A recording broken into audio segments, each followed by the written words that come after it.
को जन्म जन्म के प्यासे मन को आत्म तृप्ति कराएंगे, आत्म तृप्ति कराएंगे।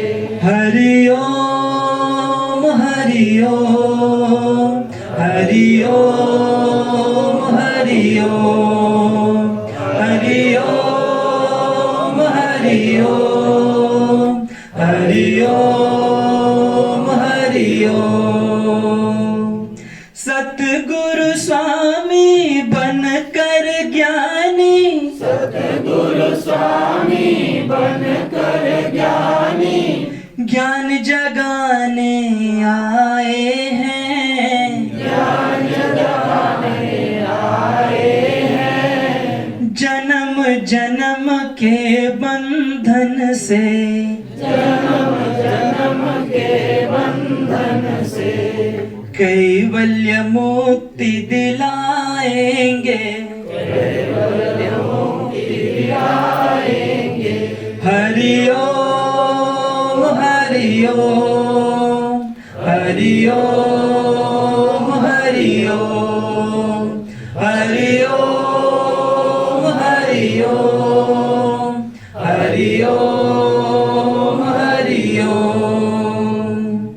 सतगुरु स्वामी बन के वटिया, सतगुरु स्वामी बन के वटिया पार कराने आए हैं, पार कराने आए हैं। ज्ञान नौका पर हमें बिठा कर, ज्ञान नौका पर हमें बिठा कर भव से पार लगाएंगे, भव से पार लगाएंगे। हरि ओम हरि ओम हरि ओम हरि ओम हरि ओम हरि ओम हरि ओम हरि ओम।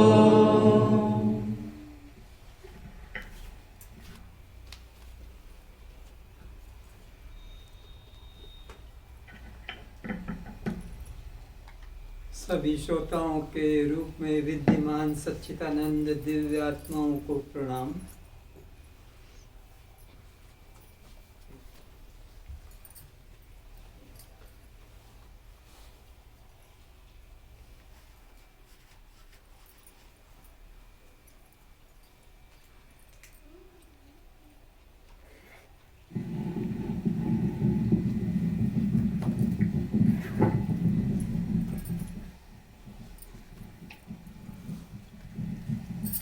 सर्वप्रथम अपने सभी रिश्तेदारों को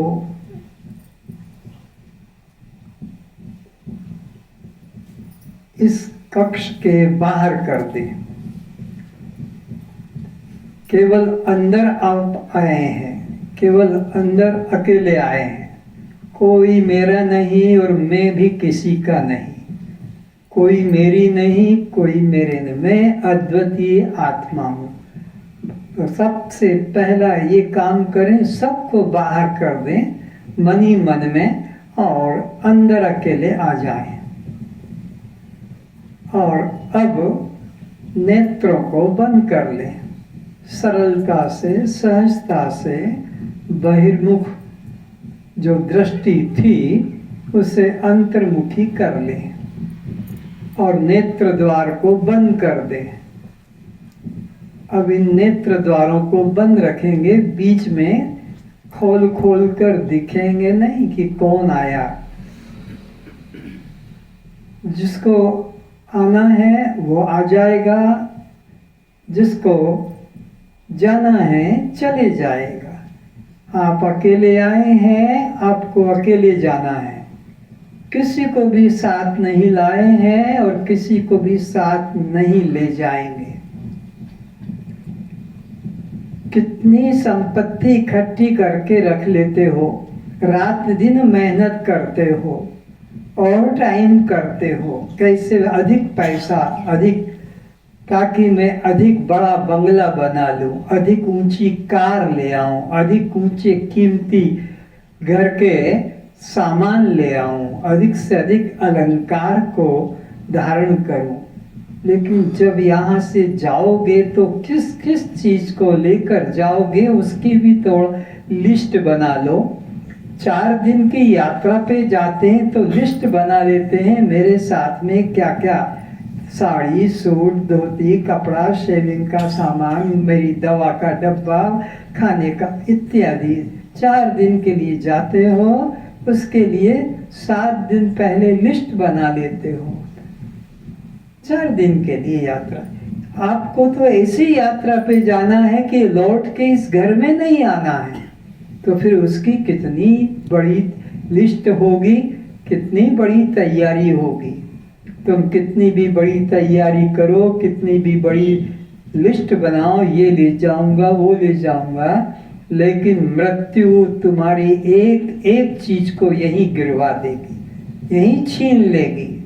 कोई साथ में नहीं ले जा सकोगे, कुछ भी साथ में नहीं ले जा सकोगे।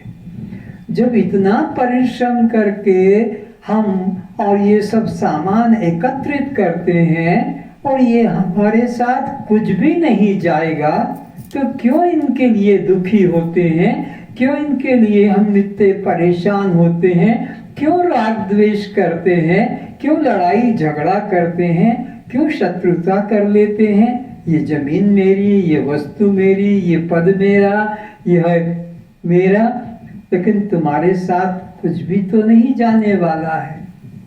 सोचो, विचारो, इतनी मेहनत करके ये सब इकट्ठा करते हो और साथ में कुछ भी नहीं ले जा सकोगे, तो फिर क्यों इतना समय जीवन इन चीजों के लिए बर्बाद कर रहे हैं जो हमारे साथ नहीं जाने वाले हैं। कर्म की पूंजी लेकर आए हो और उन कर्म के फल को भोगते भोगते आज तक और देह के अंत तक तुम ग्रहण करोगे। और यहाँ से क्या क्या लेकर जाओगे? ये तुम्हारी 25 लाख की कार भी रह जाएगी, तुम्हारी 1.5 करोड़ 2 करोड़ का बंगला भी यहीं रह जाएगा, और तुम्हारे पति पत्नी बच्चे यह भी सब रह जाएंगे। अगर तुम कह दो कि मेरे साथ नहीं जाएंगे तो मैं ही इनके साथ रह जाता हूं, तो तुम्हें इनके साथ रहने भी नहीं दिया जाएगा। जब तुम्हारा ट्रांसफर हो गया तुम्हारा यहाँ से, और तुम यहाँ से नौकरी से तुम्हारी रिटायरमेंट हो गई, अब तुम कहो कि मैं इसी कुर्सी पे बैठा रहूंगा, इसी क्वार्टर में रहूंगा, तो उसी पोस्ट पर, उसी क्वार्टर पर तुमको और रहने भी नहीं दिया जाएगा। तुमने बगीचा सुंदर बनाया, मुझे भी दिखाया, ये हमारा पौधा, ये वृक्ष, ये फल, ये फूल, ये बगीचा, लेकिन जब तुम जाओगे रिटायर्ड होकर, फिर इस में कितने सुंदर फल लग जाए, कितना सुंदर यहाँ की घर की अवस्था हो जाए, पर तुमको इस घर में भी नहीं घुसने दिया जाएगा, बाहर वरांडे में भी सोने नहीं दिया जाएगा, जब तुम इस घर से, इस देह से रिटायरमेंट हो जाएगा। विचारो, न तुम यहाँ से ले जा सकोगे, न तुम इनके साथ रह सकोगे। जितने दिन का तुमको ये मिला है, कितना मिला है? 93 करोड़ 66 लाख, बस इतना तुमको कैपिटल पूंजी दी है परमात्मा ने इधर जीवन निर्वाह करने के लिए।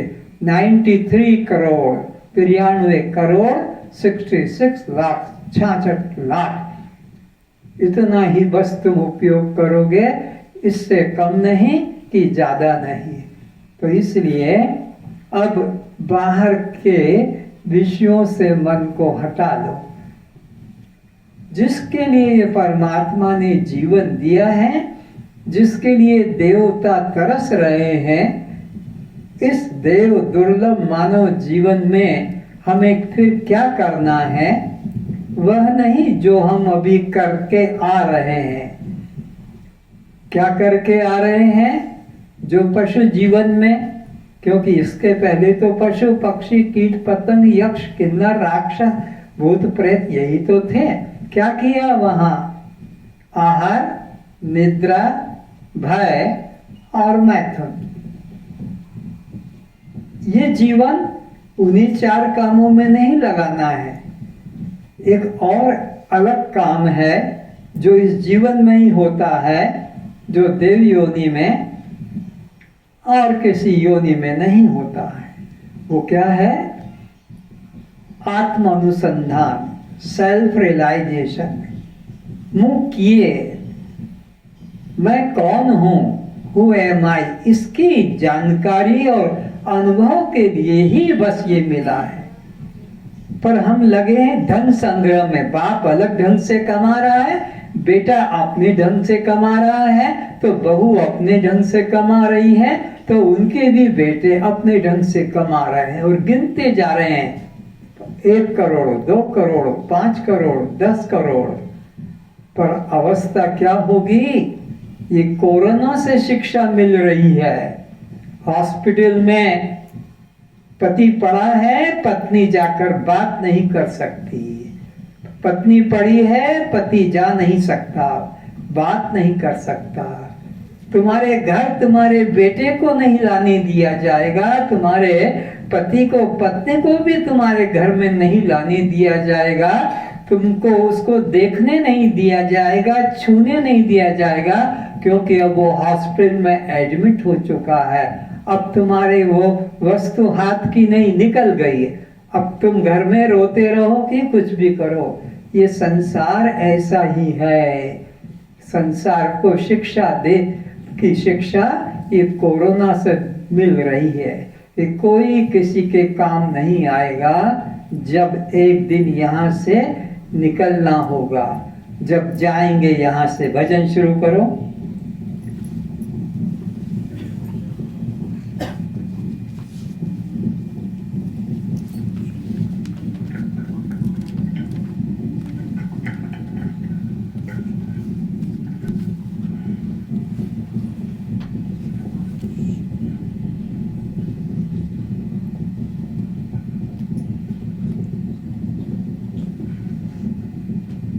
जब जाएंगे यहाँ से कुछ भी न पास होगा।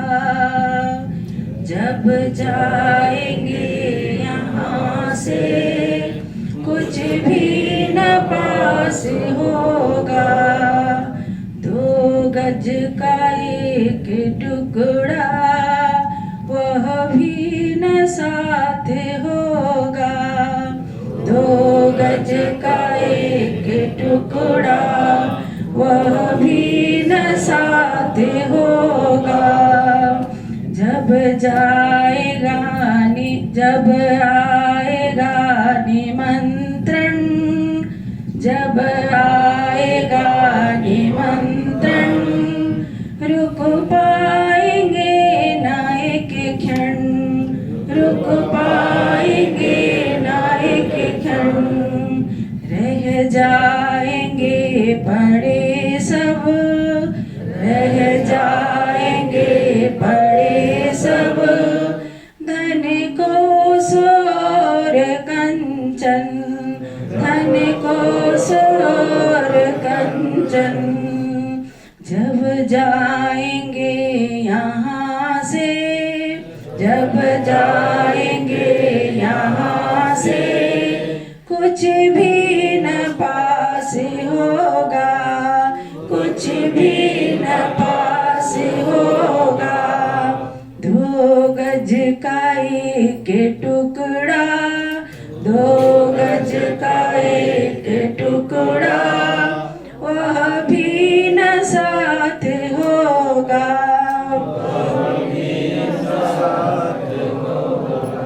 क्यों हम किसे सताए, क्यों हम किसे सताए, क्यों हम किसे रुलाए, क्यों हम किसे क्यों लूट घर किसी का, क्यों लूट घर किसी का, अपना महल सजाए, अपना महल सजाए। जब जाएंगे यहाँ से, जब जाएंगे यहाँ से, कुछ भी न पास होगा, कुछ भी न पास होगा। 2 गज का एक टुकड़ा, 2 गज का एक टुकड़ा, वह भी न साथ होगा, वह भी न साथ होगा। कुछ भी नहीं है तेरा, कुछ भी नहीं है तेरा, कुछ भी नहीं है मेरा, कुछ भी नहीं है मेरा। कहते हैं इसको दुनिया, कहते हैं इसको दुनिया, 2 दिन का है बसेरा, 2 दिन का है बसेरा। जाएंगे जब यहाँ से, जाएंगे जब यहाँ से, कोई उदास होगा, कोई उदास होगा। जानेगा जब कोई शत्रु, जानेगा जब कोई शत्रु, बहुत उल्लास होगा, बहुत उल्लास होगा।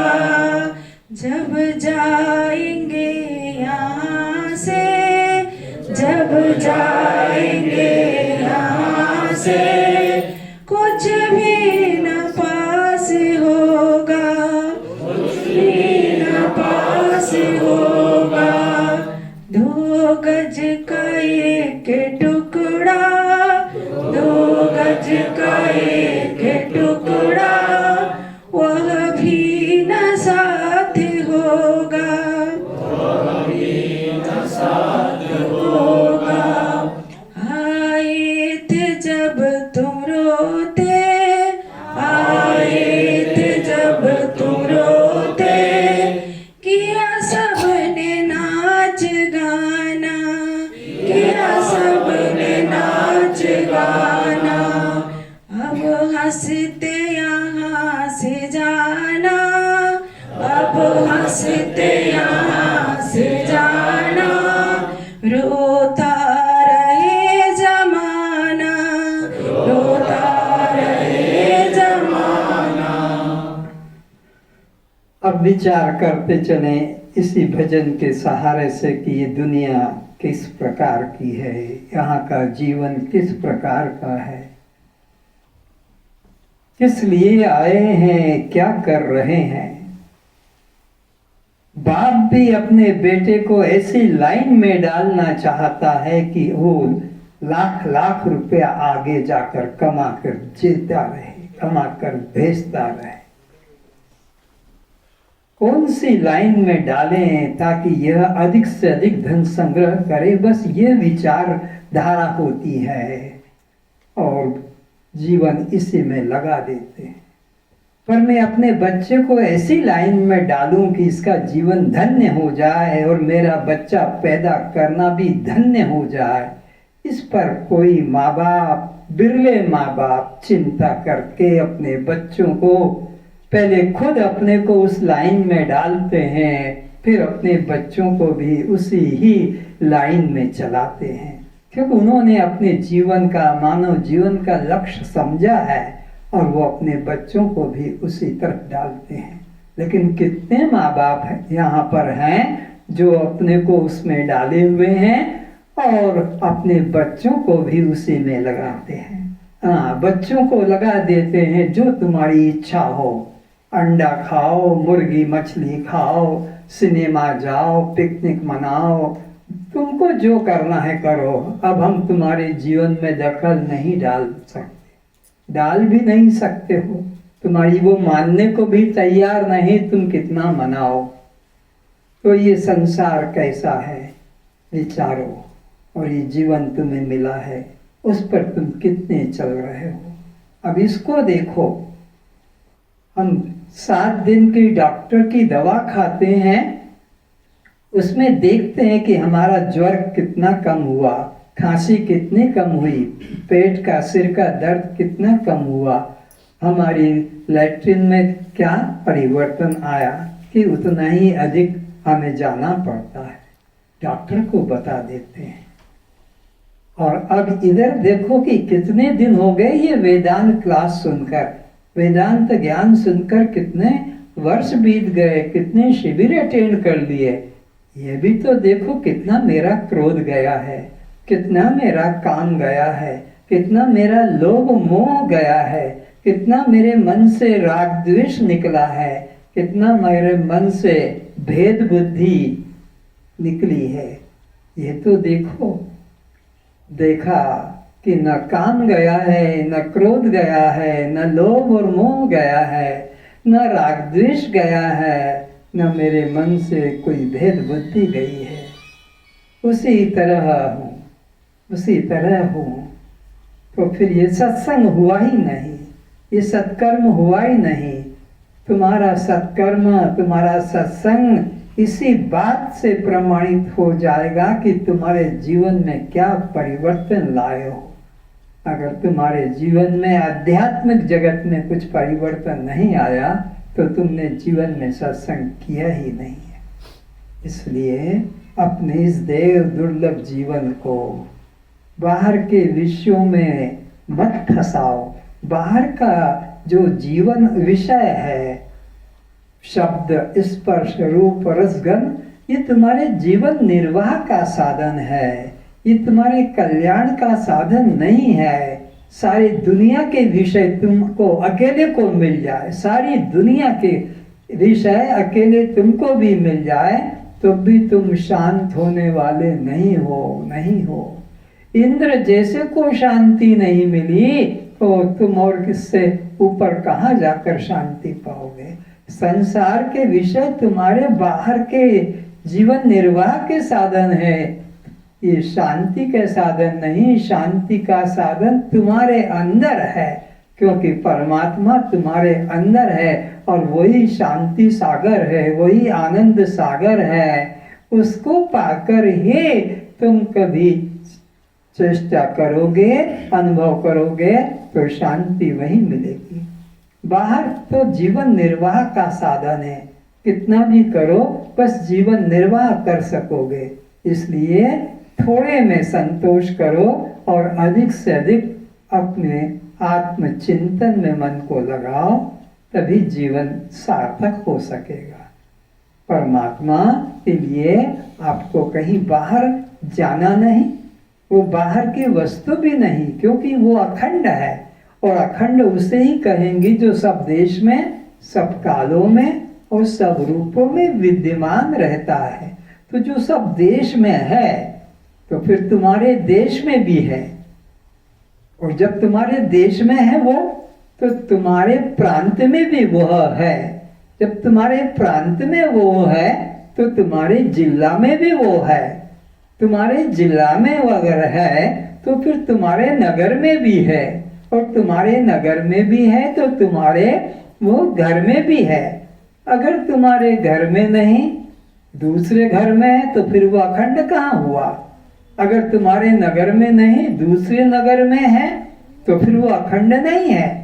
अगर वो तुम्हारे जिला में नहीं और किसी जिला में है तो वो अखंड नहीं। वो तुम्हारे प्रांत में नहीं है और किसी प्रांत में है तो वो अखंड नहीं है।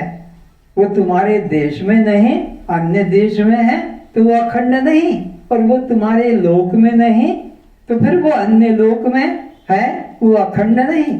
परमात्मा तो अखंड तभी होगा जो सब देश में होगा। तो जब सब देश में है तो फिर मेरे देश में, मेरे प्रांत में, मेरे जिला में, मेरे नगर में, मेरे घर में और मेरे हृदय में है, तब वो अखंड कहलाएगा। अगर हृदय से बाहर बैठ जाएगा किसी मंदिर, मस्जिद, चर्च, गुरुद्वारे में, फिर वो अखंड नहीं है। तो वो तो तुम्हारे हृदय मंदिर में बैठा है। शास्त्र कहता है ईश्वर सर्वभूतानां हृदयेश अर्जुन तिष्ठति। वो परमात्मा सबके हृदय मंदिर में विद्यमान है। तो तुम्हें बाहर मंदिर खोजने की जरूरत नहीं, बाहर जाकर घंटा बजाने की, शंख पड़ाने की जरूरत नहीं, बाहर जाकर दीप जलाना, आरती करने की जरूरत नहीं। अपने हृदय मंदिर में ही उस परमात्मा का साक्षात्कार करना है।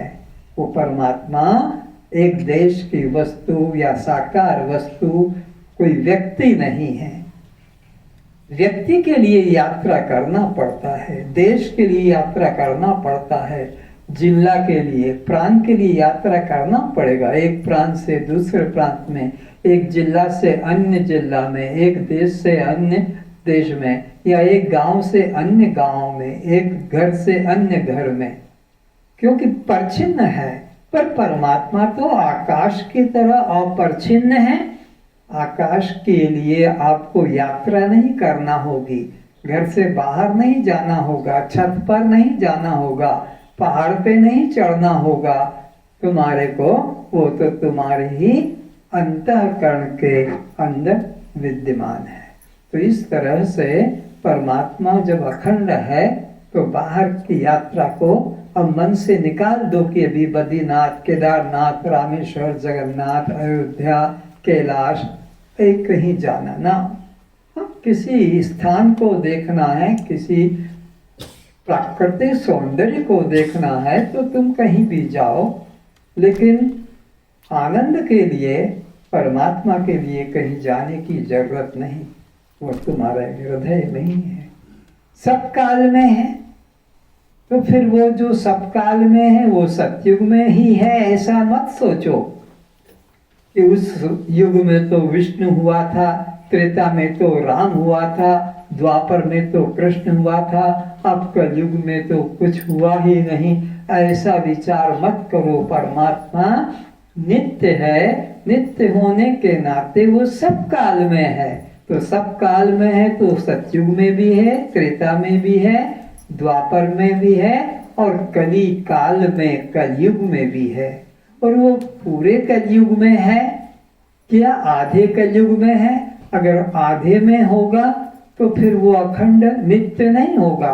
वो पूरे काल, कली काल में भी है। जितना सतयुग में था उतना ही त्रेता में हुआ है, उतना ही द्वापर में हुआ है, उतना ही कली काल में है। इसलिए वह काल अपेक्षा से नहीं कि वो सतयुग वालों को ही मिलता है, कि त्रेता वालों को मिलता है, कि द्वापर वालों को मिलता है, हम तो कली काल वाले हो गए, हमको कैसे मिलेगा। नहीं, जैसा तब तैसा ही अब है। और वो तुम्हारे जो कली काल में है पूरे में, वो फिर तुम्हारे जीवन काल में भी है। जीवन काल से अलग रहेगा तो वो नित्य नहीं कहला सकेगा, फिर तो वो अनित्य हो जाएगा। क्योंकि नित्य वस्तु सब काल में होती है। उसके लिए कोई भी काल, बाल्यकाल हो कि बुढ़ापे का काल हो, कि जवानी हो कि वृद्ध काल हो, कुछ अंतर नहीं पड़ता, सब कालों में है। तो वो तुम्हारे जीवन काल में है। भले तुम पापी हो, चोर हो, लुटेरे हो, डाकू हो, हत्यारे हो, लेकिन इससे भगवान के होने में कोई फर्क नहीं पड़ेगा कि ये हिंदू है कि मुसलमान है, सिख है कि ईसाई है, जैन है कि बौद्ध है कि आर्य है कि अनार्य है, ये कुछ अंतर नहीं। वो सबके जीवन काल में है। उसके बिना तो तुम एक श्वास भी भीतर नहीं ग्रहण कर पाओगे, न बाहर कर पाओगे। ये तब कालों में वो है तो श्वास श्वास में वो है। वो तुमसे राम नाम की कीर्तन भजन की अपेक्षा नहीं करता कि तुम वेदांत का सत्संग करोगे, कि वेद भक्ति का करोगे, कि कर्म होम यज्ञ करोगे। तुम कुछ तुम्हारा करो जो निष्ठा है, पर वो सब काल में है।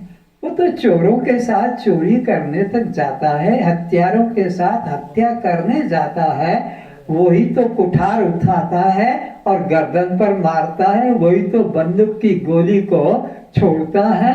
तो उसके लिए कुछ भी नहीं, पाप है न पुण्य है, न देश है न विदेश है, न कोई जाति भेद है, वो हरि व्यापक सर्वत्र समाना। तो परमात्मा सब काल में भी है और इसी तरह एक रूप में नहीं है, वो सब रूप में है। तो उसको तुम किसी एक रूप में मत बांधना। तो जो सर्वरूप में होगा बहुत ध्यान से समझें। एक रूप में होगा तो सब देखते हैं, मुरली वाला है, धनुष वाला है, त्रिशूल वाला है, पर वो केवल उन्हीं को दिखेगा जो उसकी मान्यता करते हैं, मानते हैं। फिर वो मुसलमान नहीं मानेंगे, ईसाई नहीं मानेंगे, उसको जैन नहीं मानेंगे, जैन महावीर को मानेगा, ईसाई लोग जीसस को मानेंगे, फिर बुद्धिस्ट लोग बुद्ध को मानेंगे। ना ना, वो सार्वभौम है, यूनिवर्सल ट्रुथ है, वो किसी एक जाति विशेष का नहीं, सब आकारों में है, सब आकारों में, सब रूपों में है, एक रूप में नहीं। जब वो सब रूप में वेद भगवान की घोषणा है तो फिर तुम उससे अलग कैसे बच सकते हो?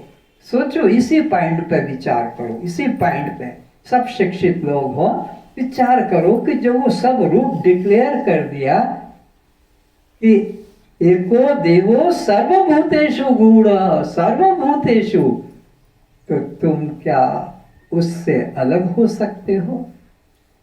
कैसे तुमने सोचा कि मंदिर जाऊं, तीर्थ जाऊं, तो घर में मंदिर बनाऊं या कोई फोटो पूजा करूं?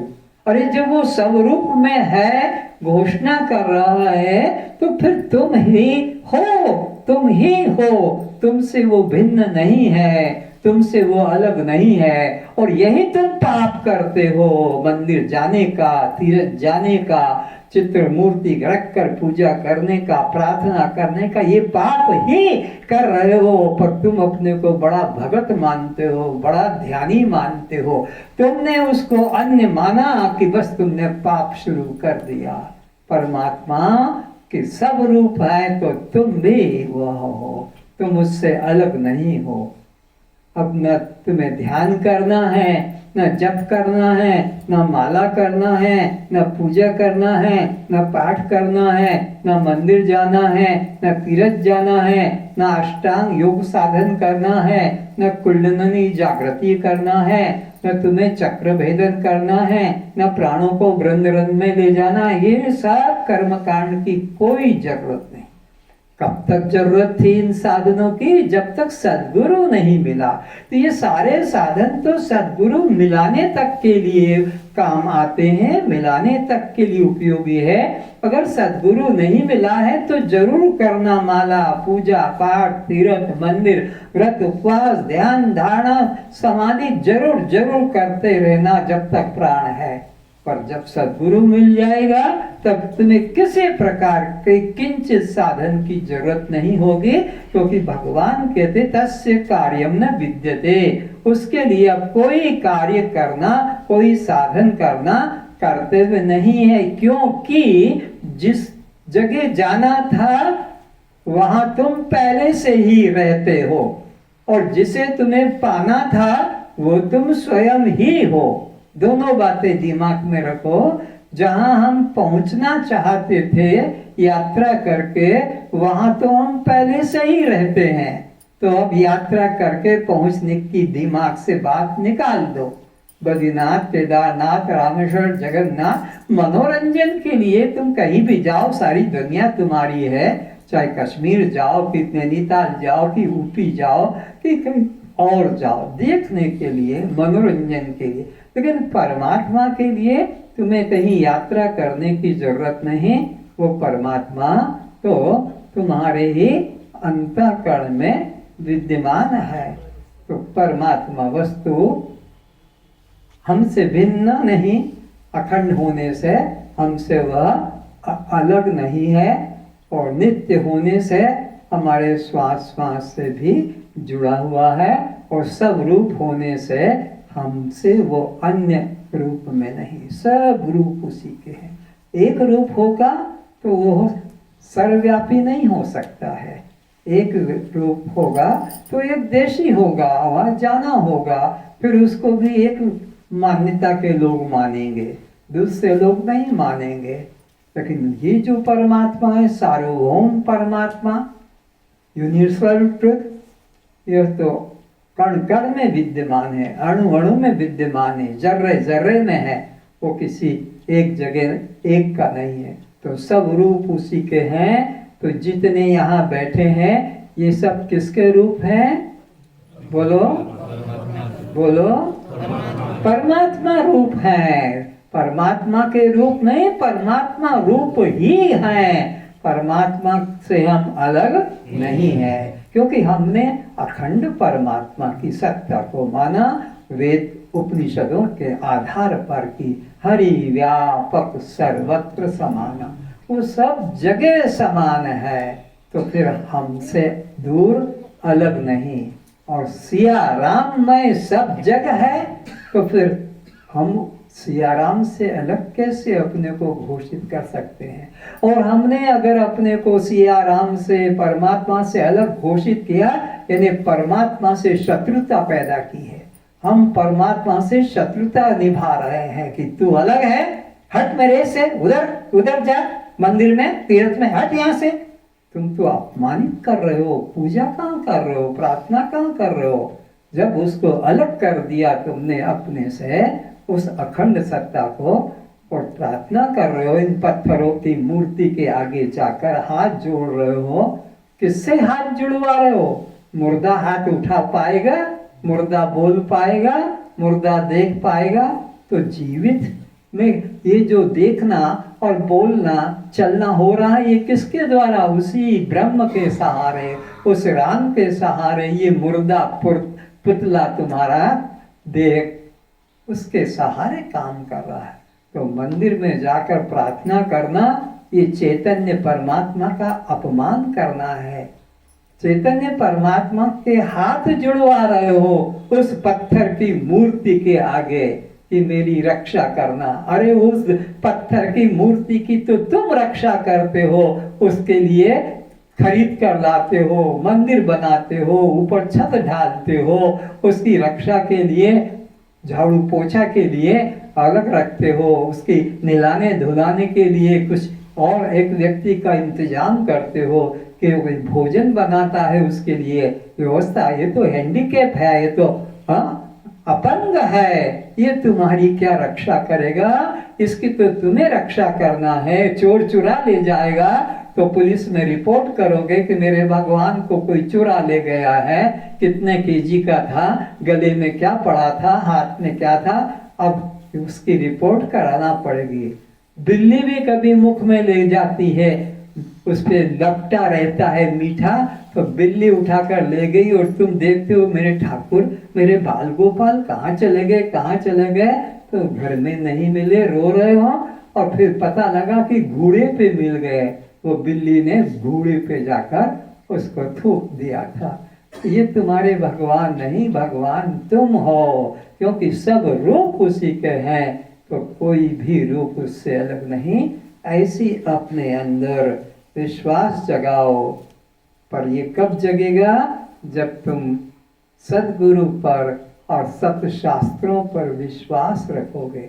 तुम्हारा तो सद्गुरु में ही श्रद्धा नहीं, सत्शास्त्रों में श्रद्धा नहीं, तो कैसे पाओगे? देखो, अष्टावक्र गीता आज 5 साल से निकल गई है, पर आज तुम्हारे घर में अष्टावक्र गीता नहीं, तो भुवनेश्वर से फोन कर रहे हैं बुरला से कि वो गीता भी लेकर आना। ये तुम्हारी श्रद्धा। अपने लिए पैंट सूट साड़ी कहाँ कहाँ से ले आते हो, बम्बई कलकत्ता से जाके ले आते हो। मोबाइल फोन लाओगे 12,000 का, 18,000 का, लेकिन ये 500 रुपये की कागज की पुस्तक आपको अष्टगीता घर में नहीं है, गीता घर में नहीं है। ये क्या हमारी धर्म ग्रंथों में श्रद्धा है? कि परमात्मा में ना, परमात्मा तो एक बहाना बना लिया है किस बात का? सुख संपत्ति घर आवे, कष्ट मिटे तन का। ये हमने रास्ता चुन लिया कि हमारे घर में कष्ट न हो, हम सब रोग से मुक्त रहें, सुख समृद्धि मांग रहे हैं बस हम। बाकी सब घर में आग लगे, सबके मर जाए, सबके लुट जाए, कट जाए, हमें कोई उससे आपत्ति नहीं। हमारा घर, हमारा परिवार, बस ये ठीक रहे। तुम तो भगवान को अपना ओबीडियंट सर्वेंट, आज्ञाकारी नौकर बना कर रखना चाहते हो। उसे आदेश दे रहे हो, ये करो, ये करो, ये करो, इसकी रक्षा करो। तुमने ये नहीं किया, वो कब करोगे? ये भगवान की पूजा नहीं। तो इसलिए अपने मन को जितना जरूरी है जीवन निर्वाह के लिए ग्रहण करो, ज्यादा है वितरण करो। अपने जीवन निर्वाह के लिए रखो, ज्यादा है वितरण करो। ये चोरी है, प्रत्यक्ष चोरी है। ये संसार संपत्ति तुम्हारी नहीं, तुम्हारे पिता के पिता की भी नहीं। वो भी यहीं से नंगे गए, तुम भी नंगे जाओगे। ये संसार की संपत्ति परमात्मा की है, ये परमात्मा का घर है। तुम परमात्मा के घर में ठहरे हो, अतिथि बनकर आए हो और यहाँ से चुरा कर ले जाओ। ये निरंजन अतिथि बन के आया है और यहाँ से कुछ चुरा कर ले जाए तो कितनी लज्जा की बात है कि उन्होंने घर में जगह दी, सम्मान दिया, खाने को दिया और सामान चुरा कर ले गए। तो ऐसे ही परमात्मा ने तुम्हें ये जीवन दिया है रहने को और इतना संपत्ति श्वासों की दी 93 करोड़ 66 लाख और तुम फिर यहाँ से चुरा कर ले जा रहे हो। ये गाड़ी मेरी, ये जमीन मेरी, ये मकान मेरा, ये अलंकार मेरे, ये कपड़े मेरे। कितना बड़ा पाप है। अरे एक भी तुम्हारा सुई भी तुम्हारी यहाँ की नहीं है, एक बाल भी तुम्हारी खोपड़ी का तुम्हारा नहीं है। तुम इन सारे सामानों में रजिस्ट्री करा रहे हो, वकील तैयार बैठा है यहाँ पर, तुम्हारे नाम का वो कागज बना देगा, स्टैम्प लगवा कर साइन करवा देगा कोर्ट में, बस ये मकान मेरा। लेकिन क्या तुम इसमें से एक पत्ता भी ले जा सकोगे? इसलिए अपने मन को इन आने जाने वाले श्वास में जोड़ो। अंदर गया तो देखो, बाहर आया तो देखो, बस देखो, देखो और देखो। तुम्हारे हाथ में नहीं है खींचना छोड़ना। क्या कर सकते हो तुम? अपनी आंख की कमजोरी ठीक नहीं कर पाते, कान की कमजोरी ठीक नहीं कर पाते, घुटने की कमजोरी ठीक नहीं कर पाते, हजम करने की क्षमता ठीक नहीं कर पाते, अपने बालों की व्यवस्था वैसे ही नहीं रख पाते, डाई करना पड़ता है, मूछें तैयार करवाना पड़ती है, शेप बनाना पड़ता है।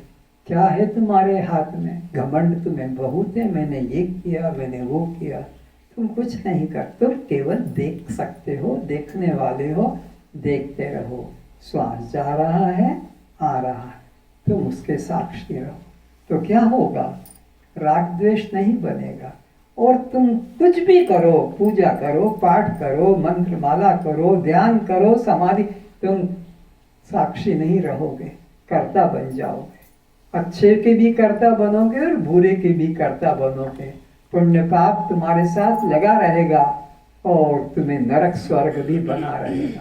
केवल श्वास की क्रिया ऐसी क्रिया है जिसमें कि अच्छा और बुरा नहीं होता है, जिसमें कि पुण्य और पाप नहीं होता है, जिसमें कि राग द्वेष नहीं होता है, जिसमें कि अपना पराया नहीं होता है, जिसमें लोभ मोह नहीं होता है। ऐसी क्रिया भगवान बुद्ध ने खोज निकाली। आनापान की क्रिया, श्वास प्रश्वास की क्रिया, विपश्यना की क्रिया, बस केवल देखते रहो। क्योंकि उसमें न तो तुम्हारे मन में राग होता है इन श्वासों में कि ज्यादा से ज्यादा मैं इकट्ठा कर दूं, और न द्वेष होता है कि सबको निकाल के बाहर कर दूं श्वास को। देखो कितनी सरल बात है। न जल्दी जल्दी अंदर आए, न जल्दी जल्दी बाहर जाए का विचार आता है। ये भी नहीं चाहते हो कि अंदर ही मैं श्वास को रोक लूं, बाहर ना जाने दूं, या बाहर ही रहने दूं, अंदर ना आने दूं। कुछ भी नहीं कर सकते हो इन श्वासों के साथ। तो ये सहज क्रिया हो रही है, सहज हो रही है। तुम केवल साक्षी हो, तुम केवल दृष्टा हो। बस। तो कर्म नहीं बना, कर्म नहीं बना तो फिर राग द्वेष नहीं बना, राग द्वेष नहीं बना तो पुण्य पाप नहीं बना, और पुण्य पाप नहीं बना तो स्वर्ग नरक नहीं बना, और स्वर्ग नरक नहीं बना तो सुख दुख भी नहीं बना, और जब सुख दुख नहीं तो फिर जन्म और मृत्यु भी नहीं, सबसे छुटकारा। तो ये ऐसी सहज क्रिया है, सहज आनापान क्रिया, श्वास प्रश्वास की क्रिया। बस देखते रहो, जितनी देर देखते रहोगे मन तुम्हारा कहीं नहीं जाएगा, कहीं नहीं जाएगा, क्योंकि तुमने मन को अंदर कैद कर दिया, खिड़की दरवाजा बंद कर दिया आँख का। ये जो आँख है ये वो खिड़की, वो दरवाजा है जहाँ से मन जल्दी से निकलकर संसार में चला जाता है और सारे कचरे को इकट्ठा करके फिर अंदर लाता है, बाहर जाता है शब्द में, स्पर्श में, रूप में, रस में, गंध में, और उसमें से जो चीज पसंद आई अंदर इकट्ठा करता है। तो तुमने तो नेत्र द्वार को बंद कर दिया है। मुख्य निकलने का द्वार मन का था, नेत्र। सारे विषय इसी माध्यम से हमारे अंदर प्रवेश होने लगते हैं। आंख से देखेंगे नहीं तो उसमें आसक्ति, प्रेम, राग, द्वेष कुछ नहीं होगा। तो इसलिए तुमने नेत्र द्वार बंद कर दिया, मन को श्वासों में जोड़ दिया। अब मन लगा है इसके अंदर। अब जब तक ये मन बाहर नहीं जाएगा, आंख अकेली कुछ नहीं करेगी, कान अकेला कुछ नहीं करेगा, ये नासिका अकेली कुछ नहीं करेगी, ये जिह्वा अकेली कुछ नहीं करेगी, ये त्वचा अपनी अलग कुछ नहीं करेगी, ये टांगे और ये हाथ अपना मार्ग कर्म नहीं कर पाएंगे। तुम्हारे न कहने को ये 10 इंद्रियां है, लेकिन सचमुच में इंद्री तो एक ही है। ये तो नाम मात्र के रास्ते हैं निकलने के। 5 ज्ञानेंद्रियां और 5 कर्मेंद्रियां, ये तो रास्ते हैं मन को जानने के, कि मन कभी किधर से जाता है और मन कभी किधर से जाता है। कभी कर्मेंद्रियों का सहारा बनता है तो कभी ज्ञानेंद्रियों का सहारा बनता, नहीं तो ये अपंग है। 5 ज्ञानेंद्रियां और 5 कर्म, मन ही एक इंद्रिय है। अगर ये सब इंद्रियां होती तो 10 इंद्रियां एक साथ काम करती। कान अपना काम कर रहा है, आंख अपना काम कर रही है, नासिका अपना काम करती है, त्वचा अपना कर रहा है तो आंख अपना, नासिका और कुछ कर रही है। ना, कोई नहीं, सब मन का इंतजार करती है। मन इन द्वारों से जाता है और उस विषय को लेकर आता है। तो जितनी देर श्वास प्रश्वास में मन लगा रहेगा, अब संसार खत्म, संसार है ही नहीं। संसार तो तभी है जब ये नेत्र द्वार खोलेंगे और मन बाहर जाएगा, तब ये जीवन निर्वाह का साधन आप चुनेंगे। लेकिन जब तक ये नेत्र द्वार बंद है, मन श्वासों के साथ जुड़ा है, संसार नहीं, बस तुम केवल हो आनंद स्वरूप आत्मा, साक्षी आत्मा, दृष्टा आत्मा। और जब तुम अपने आँख द्वार को खोलोगे तो देखोगे कि अरे इतनी देर कितनी शांति रही, कहीं मन नहीं गया, किसी में मन नहीं गया, कुछ भी नहीं सोचा। ये तो बहुत ही अद्भुत बात है। मैं जिस सुख के लिए बाहर ढूंढ रहा था, खोज रही थी, वो तो आनंद सागर मेरा स्वरूप ही है। तो तुम्हें आनंद का पता लगेगा कि आनंद तुम्हारा स्वरूप बाहर से आने वाला नहीं है। अभी तक जिस आनंद को मैं बाहर खोज रहा था, ढूंढ रहा था और निराश हो रहा था, वो मेरा ही स्वरूप। मृग नाभि में कस्तूरी दिए खोज रहा और खोजते खोजते जब मर जाता है और बाहर नहीं मिलती है, तो खोजते समय, मरते समय उसकी गर्दन झुक जाती है। तो अपने नाभि की तरफ उसकी नासिका पहुंचती है और वहां से वो दिव्य सुगंध कस्तूरी की उससे मिलती है। तो वो आश्चर्य करता, हाय हाय, ये तो मेरे नाभि में थी, मैं इसको कितने वर्षों से बाहर खोज रहा था। और वो मर जाता है। मरते मरते पता लगा कि ये तो मेरी ही वस्तु थी। तुम भी इसी प्रकार बाहर बाहर खोज खोज के मरने के करीब होते हो। और कोई पुण्यशाली है, सद्गुरु मिल गया तो उसको अंदर की तरफ मोड़ देता है कि देख गहरी निद्रा में, देख गहरी निद्रा में न पति न पत्नी न पुत्र न पुत्री, कुछ भी नहीं है गहरी निद्रा में, केवल एकमात्र तू।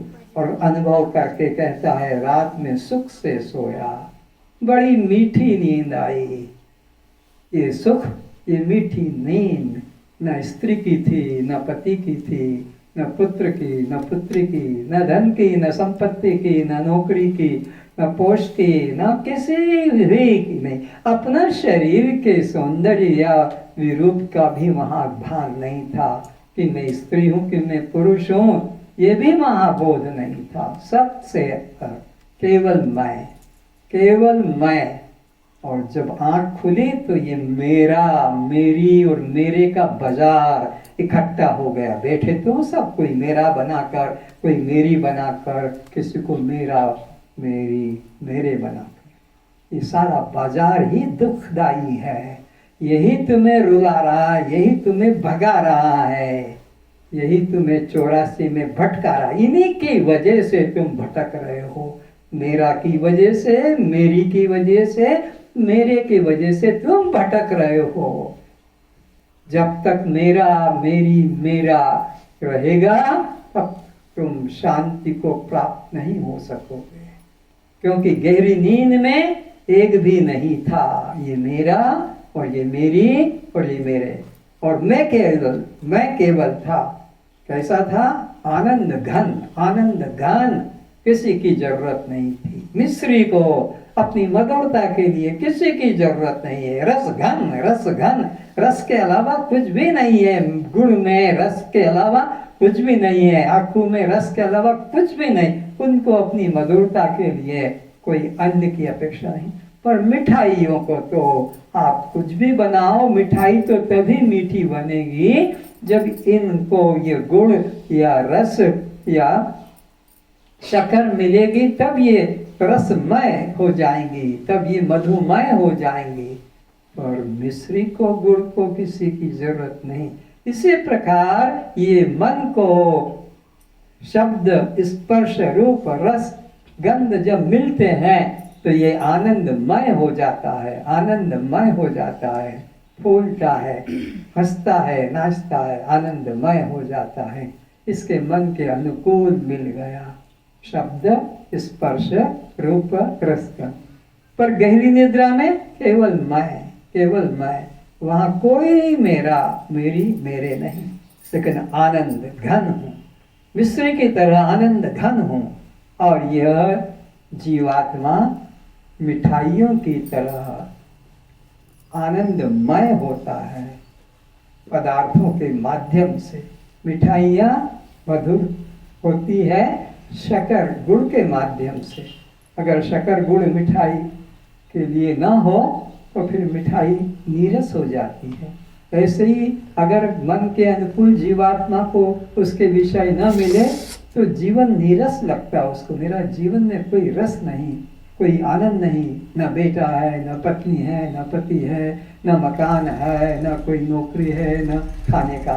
जीवन निराश हो जाता है। और जब ये पत्नी भी है, पति भी है, पुत्र भी है, मकान भी है, खाने को भी है, तो जीवन लगता है कि मेरा आनंदमय। ये पदार्थ मिलने से आनंदमय है, ना मिले तो जीवन आनंद से रहित होता है। पर गहरी निद्रा में यही व्यक्ति जो दिन में निराश है, हताश है, भिखारी है, दुखी है, असहाय है दिन में, पर यही गहरी निद्रा में आनंद घन हो जाता है और कहता है बड़ी मीठी नींद आई, बड़े सुख से सोया। ये तुम्हारा असली स्वरूप है। और ये जो अभी दिख रहा है ये तो दुखदाई संसार बंधन का कारण। तो जितना जितना तुम मेरा, मेरी, मेरे में जुड़ोगे उतना ही रोना पड़ेगा, उतना ही तुम्हें रोना पड़ेगा, उतना ही तुम दुखी होते आ रहे हो, रोते आ भी रहे हो। मेरे कहने से रोगे नहीं, रोते ही आ रहे हो, रोते ही दुखी हो रहे हो। जब तुम्हारा ये सब छूट जाता है तुम आनंद घन होते हो। कब छूट जाता है?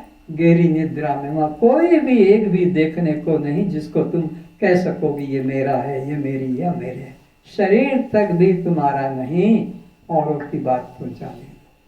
तो ये जब तक श्वास चल रहा है, समय है, ऑफिस में, दुकान में, रास्ते में, बस आते जाते श्वास को देखो साखी बनकर। और कुछ भी तुम्हें न माला करना है, न जप करना है, न किसी अन्य का ध्यान करना है। बस साक्षी बनो, दृष्टा बनो, कर्ता मत बनो। कर्ता ही दुख का कारण है। अब केवल 5 मिनट अपने श्वासों को बस मैं चुप रहता हूँ, देखने का आदत करो। अंदर जा रहा है, जा रहा है, जा रहा है, पेट भर गया, फूल गया, अब वो लौट रहा है बाहर की तरफ, बाहर की तरफ जा रहा, खाली हो रहा, खाली हो रहा, पूरा खाली हो गया, पेट बिल्कुल खाली हो गया। फिर दिशा बदलता है, आधे सेकंड दिशा बदलने में लगती है और 1.5 सेकंड अंदर होने में लगता है। फिर 1.5 सेकंड दिशा बदलने में लगाएगा, फिर 1.5 सेकंड बाहर आने में लगाता है। 2 सेकंड अंदर जाने में और 2 सेकंड बाहर। 4 सेकंड में एक श्वास प्रश्वास, एक श्वास प्रश्वास। 1 मिनट में 15 बार श्वास प्रश्वास, 1 मिनट में 15 बार, 1 घंटे में 900 बार श्वास प्रश्वास, 1 घंटे में 900, 24 घंटे में 21,600 बार हो रहा है। तुम कुछ नहीं कर रहे हो, ये प्रकृति के द्वारा हो रहा, तुम तो केवल देख रहे हो। बस देखते रहो, समय दे रहा हूं अब केवल 4 मिनट।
अब जो अपना शुद्ध स्वरूप है उस पे निश्चय करेंगे, और जो जो हमने मेरा मेरी मान रखे हैं उनसे मन को अलग करेंगे, क्योंकि यही सब दुख रूप हैं।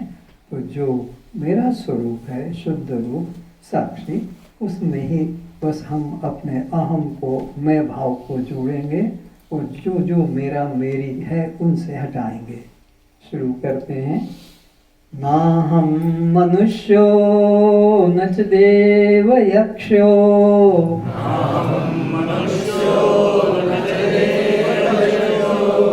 न ब्राह्मण्य क्षत्रिय न वैश्य न शूद्र,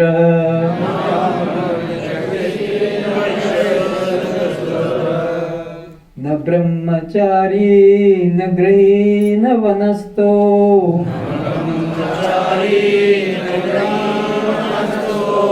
भिक्षुर्न चाहं शिवोऽहं शिवोऽहं।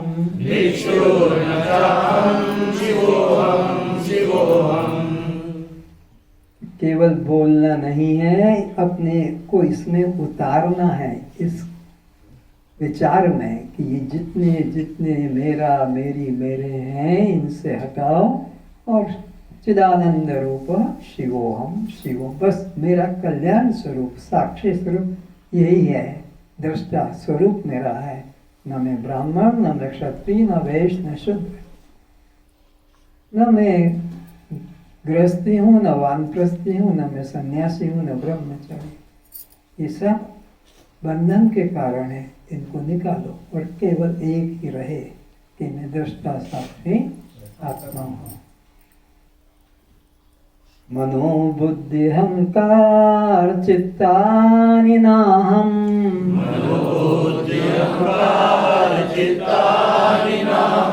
न च श्रोत्र जिह्वे न च घ्राण नेत्रे,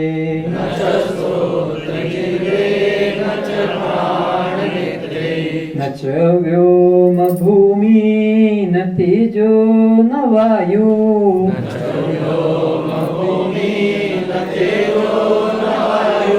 चिदानंद रूप शिवोहम शिवोहम।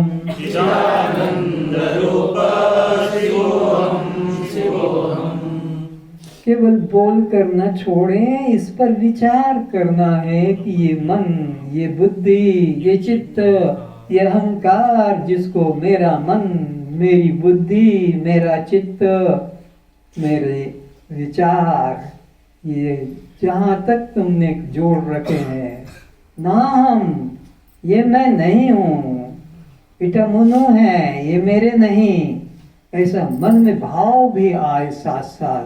वाणी से तो बोल दिया कि मनोबुद्धि अहंकार चित्तानि नाहम, पर अंदर से तो मन मेरा ऐसा है, बुद्धि मेरी ऐसी है, चित्त मेरा ऐसा है, अहंकार मेरा ऐसा है, ये तो तुम्हारा अंदर गर्व बना ही हुआ है।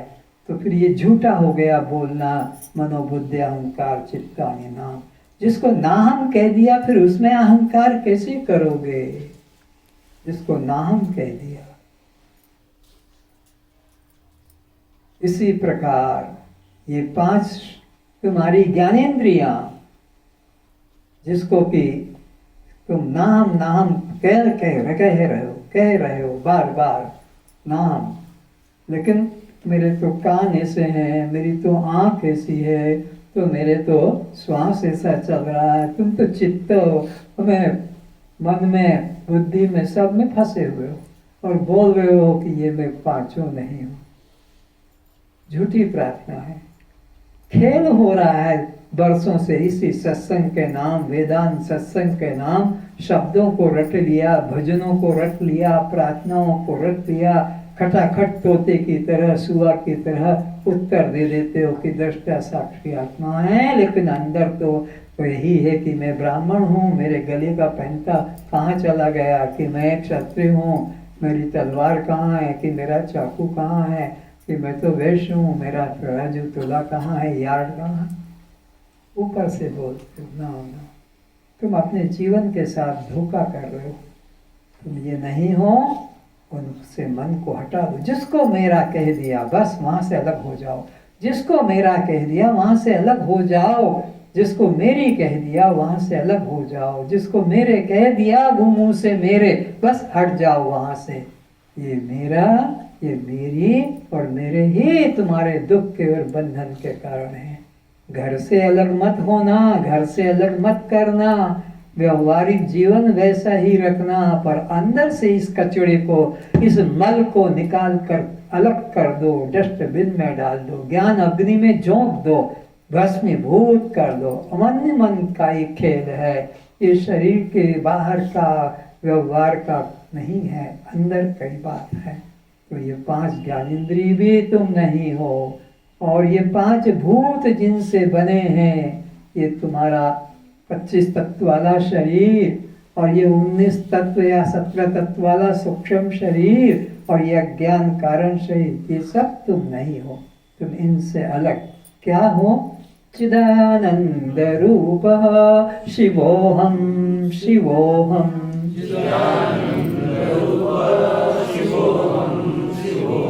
बस इसमें रुक जाओ, इसमें जोर दो, अपने मन बुद्धि पर जोर मत लगाओ, अपने देह के रूप पर मत जोर लगाओ, अपनी देह की शक्ति पर जोर मत अपना लगाओ। ये मैं, ये मेरे, ये मेरे, ना ना, ये कुछ भी नहीं। चाहे जैसा रूप हो, चाहे जैसा रंग हो, चाहे जैसी शक्ति हो, चाहे जैसा वजन हो, कि चाहे जो बीमारी हो, तुम इन पर जोर मत दो। ये बाहर की चीज है, ये मैं नहीं, मेरे नहीं, ये प्रकृति का है।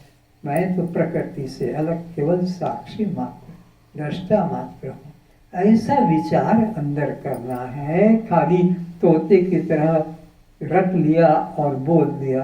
तोते को तो सिखा दो राधे श्याम बोलेगा, सीताराम सीताराम बोलेगा, तो उसको बोलना सिखा दो जय सिया राम जय श्री राम बोलेगा, अल्लाह अकबर बोलेगा, या इलाहा इल्लल्लाह बोल देगा, लेकिन अंदर से कुछ नहीं जानता है।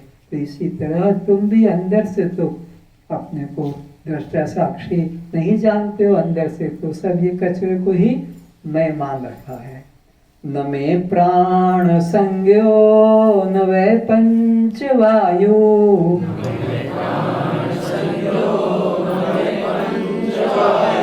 न वा सप्त धातुर्न वा पंचकोशा,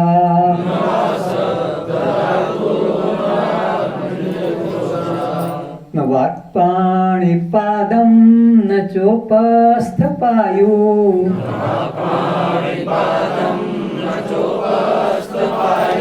चिदानंद रूप शिवोहम शिवोहम।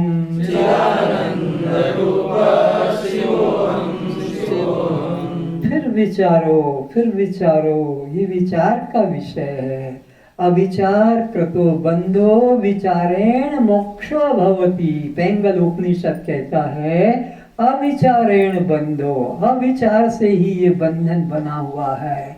और सदगुरु की कृपा से जब विचार करना आ गया कि जो जो मेरा है वह मैं नहीं, ये विचार करने से आ गया कि जो जो मेरा मेरी मेरे हैं वह मैं नहीं, मैं उनसे अलग हूँ। मोक्षो भवति, मोक्ष हो जाता है। इसलिए तस्मात् सर्वदा विचार्येत, सदा विचार करते रहो, ये उपनिषद का कथन है। तो ये जो प्राण चल रहे हैं ये भी मैं नहीं हूँ। 21,600 प्राण चलते हैं दिन रात में, या ये जो 93 करोड़ 66 लाख जीवन में खर्च होते हैं, ये प्राण मैं नहीं और ये प्राण मेरे नहीं। और इसी प्रकार इसमें 5 कोश हैं, अन्नमय, प्राणमय, मनोमय, विज्ञानमय और आनंदमय। ये 5 कोश भी मैं नहीं हूँ, ये 5 कोश भी मेरे से अलग है।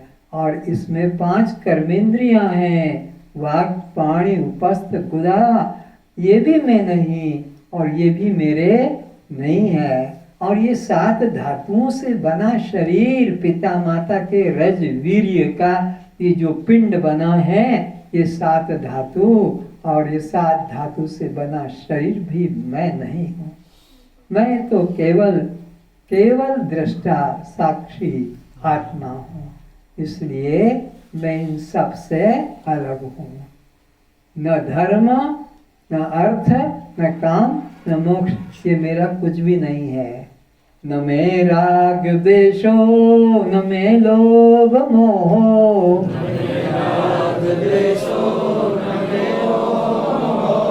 मदोनेव मयनेव मात्सर्य भाव,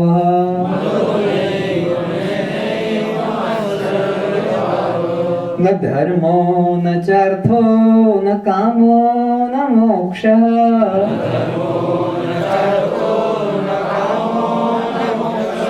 चिदानंद रूप शिवोहम शिवोहम,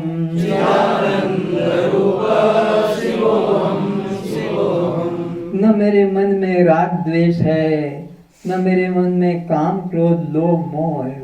मैं इन सब से अलग हूँ, ये दृश्य और मैं इनका दृष्टा हूँ।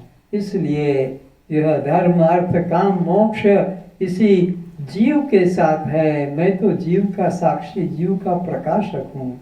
इसी के मन में यह राग द्वेष पैदा होता है। मैं इससे अलग हूँ, मैं तो साक्षी मात्र हूँ।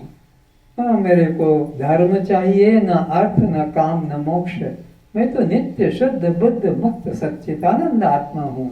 ये धर्म अर्थ काम मोक्ष की व्यवस्था इस जीवात्मा के लिए है। ये देह अभिमानी के लिए है कि मैं ब्राह्मण हूँ, क्षत्रिय हूँ, वैश्य हूँ, शूद्र हूँ। ये जाति अभिमान वाले के लिए कि मैं गृहस्थी, गृहस्थी, सन्यासी या ब्रह्मचारी, इन अभिमानियों के लिए। मैं इन सब धर्मों से, जाति से, आश्रमों से अलग हूँ। न मेरे को पुण्य न पाप लगता है। न पुण्यम न पापम न सौख्यम न दुखम,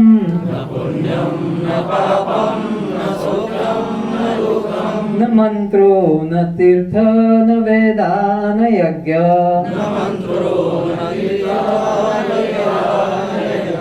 अहम भोजनम नेव भोज्यम न भोक्ता,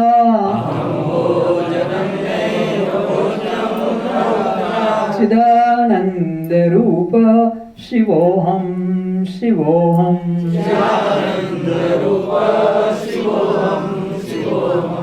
जब मेरे लिए कोई कर्म नहीं, मेरे लिए पुण्य पाप नहीं, तो मेरे लिए स्वर्ग नरक भी नहीं और मेरे लिए सुख दुख भी नहीं। मैं इनसे अलग हूँ। और जब मैं इनसे अलग हूँ तो ये सत्कर्म, ये वेद, ये उपनिषद, ये यज्ञ, ये योग, ये सब साधन मेरे लिए कुछ भी नहीं है। मैं तो इन 14 त्रिपुटियों का प्रकाशक हूँ। 5 ज्ञानेंद्रिय की त्रिपुटी, 5 कर्मेंद्रिय की त्रिपुटी और 4 अंतःकरण की त्रिपुटी। मैं तो 14 त्रिपुटियों का प्रकाशक हूँ। 3 के योग को त्रिपुटी कहते हैं, इंद्रिय, देवता और उसका विषय।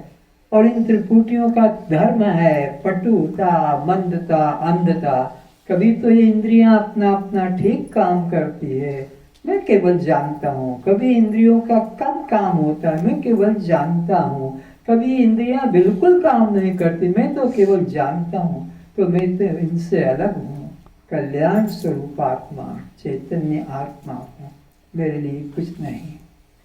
न मे मृत्यु शंका न मे जाति भेदा,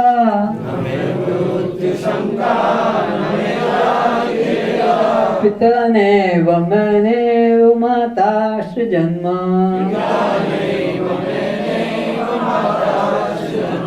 न बंधुर्न मित्रं गुरुर्नैव शिष्यः,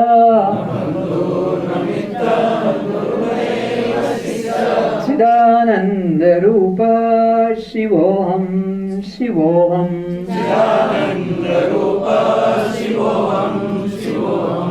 जिस मृत्यु के नाम से दुनिया डरती है, कांपती है, बूढ़े से बूढ़ा भी व्यक्ति चाहता है कि मैं ना मरूं, कोई डॉक्टर को दिखा दो, कोई औषध दिला दो, कोई विटामिन खिला दो, च्यवनप्राश खिला दो, इत्यादि इत्यादि। लेकिन तत्वदर्शी कहता है मेरे को तो जन्म नहीं तो मुझे मृत्यु का डर कैसे।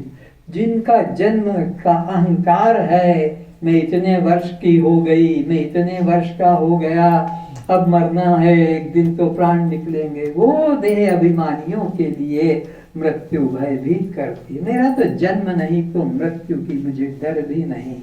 फिर कोरोना क्या करेगा मेरा? करेगा तो जो कुछ देह के साथ, वो तो जब कोरोना नहीं था तब भी लोग मर रहे थे, कोरोना का नाम ले दिया।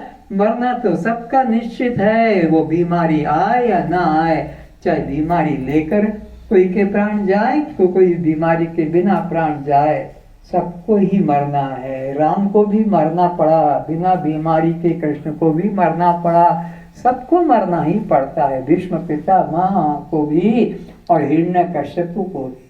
लेकिन मुझे तो अजन्मा हूँ, इसलिए मृत्यु का भय नहीं।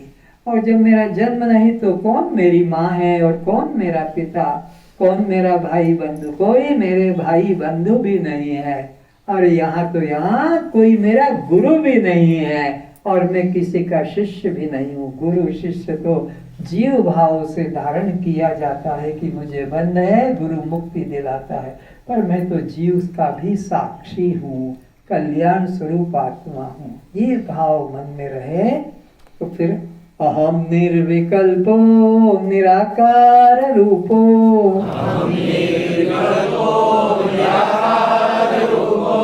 ये मेरा असली रूप है। अहम निर्विकल्पो निराकार रूपो,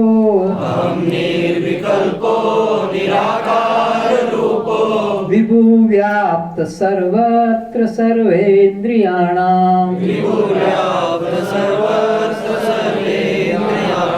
आकाश की तरह सर्वव्यापी हूँ और समस्त इंद्रियों में रहकर उनको शक्ति देता हूँ, पर उनके कर्म में अहंकार नहीं करता। इंद्रियों में रहकर उन्हें शक्ति देता हूँ, तब वे देखती है, सुनती है, चलते हैं, बोलते हैं, लेकिन मैं किसी कर्म में जुड़ता नहीं हूँ। इस तरह से न बंधु न मुक्ति, न बंधम न मुक्ति, चिदानंद रूप शिवोहम शिवोहम,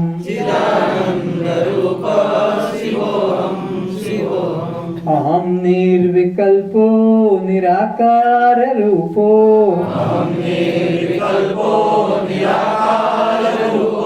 विभु व्याप्त सर्वत्र सर्वेन्द्रियाणाम, सदा में समत्वम न बंधन न मुक्ति,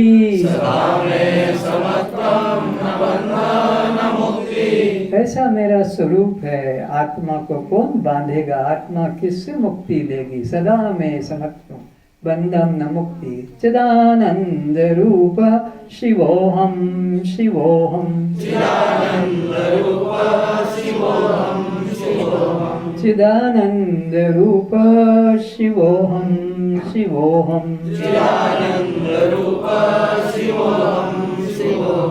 कस्त्वं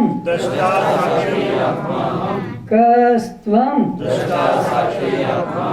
आप जड़ हैं, जड़ हैं, दृश्य हैं, दृश्य हैं, अनात्मा हैं, अनात्मा हैं, शव हैं, शव हैं, पर प्रकाश हैं, पर प्रकाश हैं, आप बद्ध हैं, बद्ध हैं, जीव हैं, जीव हैं, कस्त्वं।